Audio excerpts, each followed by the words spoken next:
C'est ça. En plus, la gamine de 12 ans, elle ne voulait même pas. Ah non. Du coup, j'ai fait boire de l'insecticide et de l'eau de javel. Hein. Et crois-moi qu'après. Bonjour à tous, c'est Bagastar, j'espère que vous allez bien.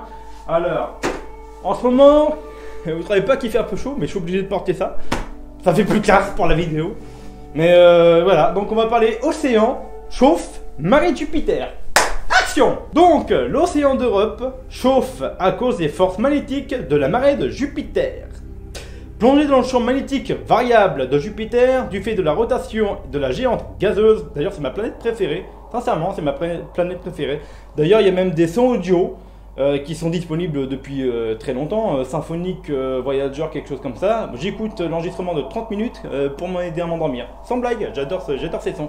Il y a Neptune, il y a Uranus, il y a les sons de l'espace, il y a les anneaux de Saturne, il y a plein d'enregistrements que je vous conseille de voir.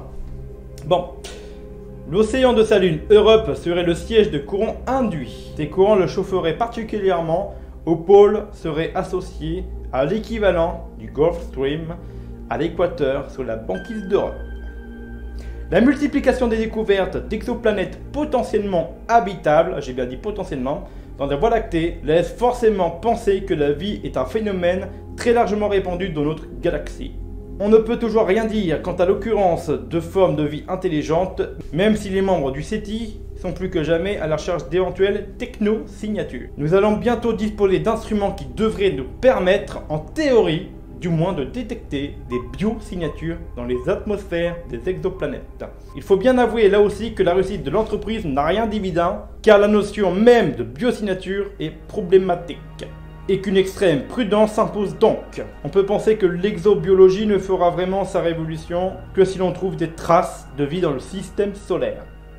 A cet égard, l'étude détaillée d'Europe, la lune glacée de Jupiter, est prometteuse, même si certains font valoir avec raison que le taux de radiation est nettement plus supportable pour des sondes dans le cas d'Encelade, la lune glacée de Saturne, qui semble également prometteuse.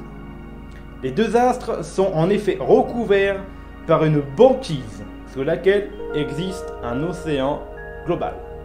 Donc généralement on dit l'eau, la vie. Fiesta! Celui d'Europe est très probablement chauffé par les forces de marée de Jupiter et quelques autres satellites principaux, comme c'est le cas pour Io, la lune volcanique de Jupiter.